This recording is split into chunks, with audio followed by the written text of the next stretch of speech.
naik. Kapan orang sudah beristri rezeki naik? Kalau tidak kejadian seperti itu, engkau salah kau. Salah satu penyebab rezeki tertolak adalah anak yang melupakan orang tuanya.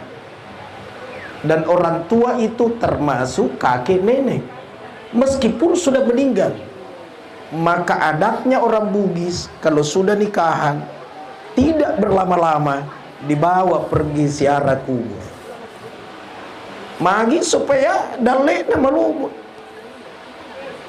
Dan bukan hanya sekedar ziarah, bacakan Fatihah, bacakan Qul Huwallahu Ahad. Nenekna Muhammad Akbar sudah tidak ada, almarhum Teluk bin Bandung. Almarhumah Kamaria